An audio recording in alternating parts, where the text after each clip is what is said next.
बिस्मिल्लाहिर्रहमानिर्रहीम। अस्सलाम वालेकुम। मेरा नाम डॉक्टर एहसन है और आज हम जानेंगे मोनोसाइट्स एंड मैक्रोफेजेस के बारे में। ओके, सो मोनोसाइट क्या है? It is also the WBC और ये जो है ना, this is the agranulocyte. ठीक है, मोनोसाइट क्या है?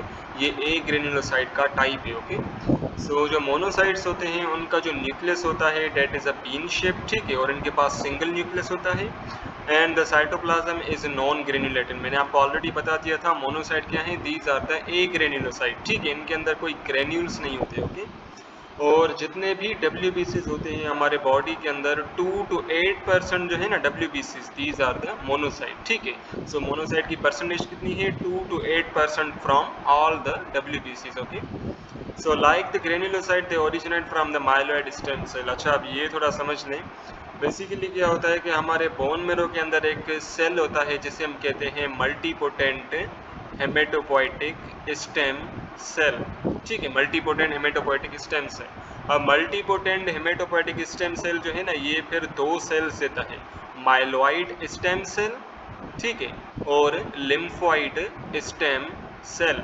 ठीक है, अब जो माइलॉइड स्टेम सेल है ना, इनके अंदर क्या इससे बेसिकली क्या बनते हैं?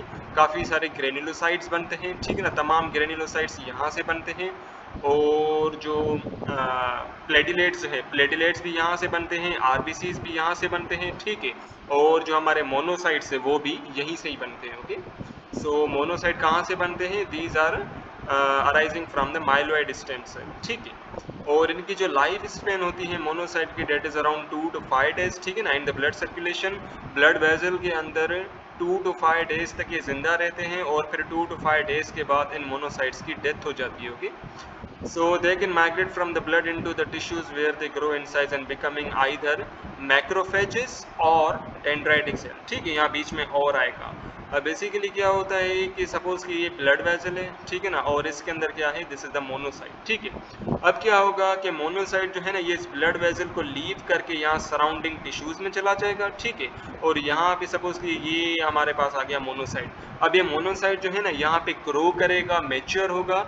अब यहाँ तो ये मोनोसाइट कन्वर्ट हो जाएगा मैक्रोफेज के अंदर, यहाँ तो ये कन्वर्ट हो जाएगा डेंड्राइटिक सेल के अंदर। ठीक है, and can live from for months to years. अब ये जो मैक्रोफेजेस एंड डेंड्राइटिक सेल्स है ना, जो कि मोनोसाइट से अराइज हुए हैं, अब इनकी जो लाइफ स्पेन है that is from months to years. Okay, so monocytes are involve in our innate immunity. ठीक है, बेसिकली जो मोनोसाइट्स है ना, ये इनेट इम्यूनिटी में इंपॉर्टेंट रोल प्ले करते हैं। ओके, ये हम पीछे बढ़ के आए।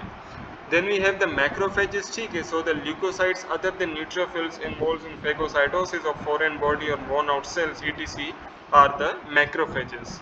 बेसिकली फेगोसाइटोसिस कौन कौन करता है? डेंड्राइटिक सेल करते हैं, न्यूट्रोफिल्स करते हैं और मैक्रोफेजेस करते हैं। ठीक है, और ये मैक्रोफेजेस किसकी फेगोसाइटोसिस करते हैं? फॉरेन सेल्स जैसे कि बैक्टीरियाज हो गए, वॉर्न आउट सेल्स। ठीक है ना, वॉर्न आउट सेल ऐसे सेल जो कि डैमेज्ड हैं, ठीक है ना, बिल्कुल टूटे फूटे से हुए हैं या बिल्कुल ओल्ड सेल्स हैं, ठीक है ना, उन्हें वॉर्न आउट सेल कहते हैं। तो मैक्रोफेजेस उनकी भी फेगोसाइटोसिस कर लेता है, उनको भी अपने अंदर ले लेता है।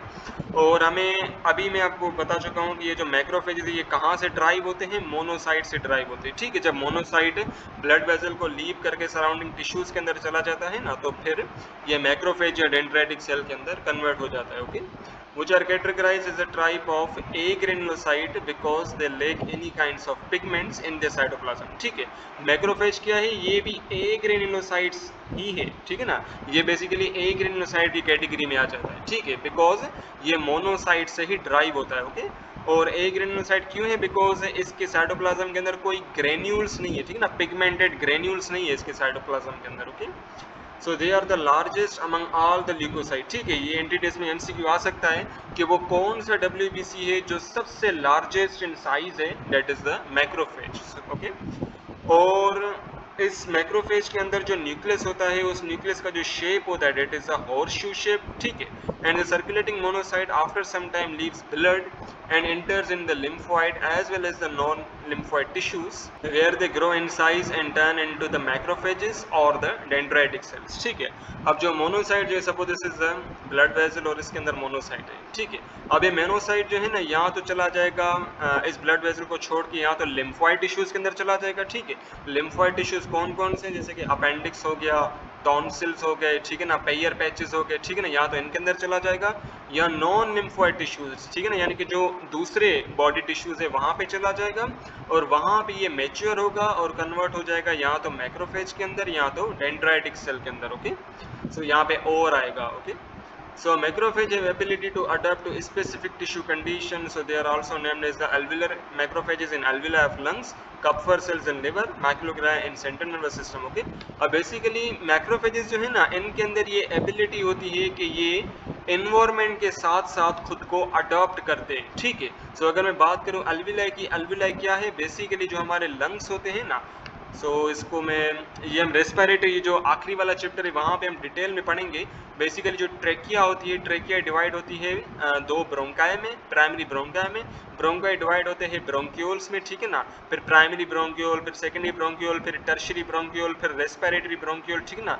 रेस्पिरेटरी ब्रोंक्यूल के बाद आ जाता है हमारा अल्विलर डक्ट और अल्विलर डक्ट के बाद आ जाता है हमारा अल्विलाई। ठीक है, सो अल्विलाई क्या है, these are the sac like structures, ठीक है, जो कि क्या करते हैं कि गैसेस एक्सचेंज में इंपॉर्टेंट रोल प्ले करते हैं। ठीक है, सो बेसिकली ये जो अल्विलाई है ना, अल्विलाई के अंदर भी ये मैक्रोफेजेस पाए जाते हैं और वो वाले मैक्रोफेजेस जो कि अल्विलाई के अंदर पाए जाते हैं उन्हें हम कहते हैं अल्विलर मैक्रोफेज। ठीक है, अब देखिए अल्विलाई जो है ना, अल्विलाई के अंदर अलग एनवायरनमेंट है। ठीक है, सिमिलरली जो लिवर है, लिवर के अंदर जो मैक्रोफेजेस पाए जाते हैं उन्हें हम कहते हैं कप्फर सेल्स। ठीक है, देखिए अल्विलाई के अंदर अलग एनवायरनमेंट है, लिवर के अंदर अलग एनवायरनमेंट है। ठीक है, हाईएस्ट जो मेटाबॉलिक एक्टिविटीज परफॉर्म की जाती है वो लिवर के अंदर होती है। ठीक है, तो लिवर के अंदर एनवायरनमेंट अलग है, अल्विलाई के अंदर एनवायरनमेंट अलग है। सो मैक्रोफेजेस जो है ना, एनवायरनमेंट के साथ साथ खुद को अडाप्ट करते हैं और खुद को मॉडिफाई करते हैं। ओके, इस वजह से जो लंग्स के अंदर जो एल्विलाई है, उन एल्विलाई के अंदर जो मैक्रोफेजेस पाए जाते हैं उन्हें हम कहते हैं एल्विलर मैक्रोफेजेस। लिवर के अंदर जो मैक्रोफेजेस पाए जाते हैं उन्हें हम कहते हैं कप्फर सेल्स। और जो सेंट्रल नर्वस सिस्टम के अंदर जो मैक्रोफेजेस पाए जाते हैं, these are called the microglia. Okay, macrophages not only phagocytosize the pathogenic microorganism but also removes and present their antigen to T cell, a type of lymphocytes, hence they are also termed as the antigen presenting cells। अब basically suppose this is the macrophage। ठीक है, ये क्या है, macrophage. अब macrophage के ऊपर जो है ना, यहाँ पे होगी एक एंटीबॉडी, ये जो मैंने वाई शेप बनाया ना, दिस इज द एंटीबॉडी। ठीक है ना, ये रिसेप्टर है किस्म का। ओके, और ये चीज़ आपने जहन में रखनी है, जितने भी माइक्रो ऑर्गेनिजम्स होते हैं ना, फिर चाहे वो वायरस हो, बैक्टीरिया हो, उनके अंदर एक एंटीजन होती है। ठीक है ना, उनके पास एंटीजन लगी हुई होती है। Okay, so suppose this is the bacteria और ये जो मैंने बनाया है ना, this is the antigen of bacteria. Antigen क्या है, this is the proteinaceous structure. Okay, और ये एंटीबॉडी क्या है, this is also the proteinaceous structure. Okay, अब ये जो एंटीजन है ना, ये एंटीजन यहाँ पे इस एंटीबॉडी के साथ बाइंड करेगी।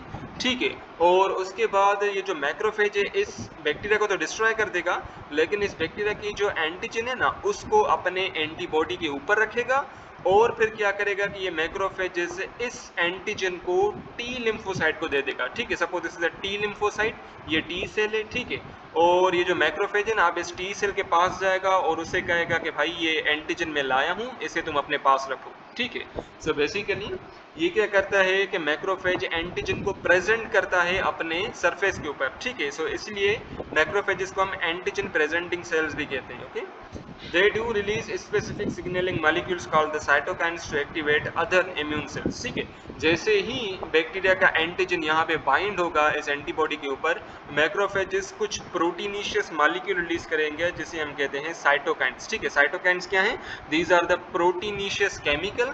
और ये साइटोकाइन क्या करेंगे कि बाकी जो लिम्फोसाइट्स है ना, बाकी जो WBCs है, उन WBCs को एक्टिवेट करेगा।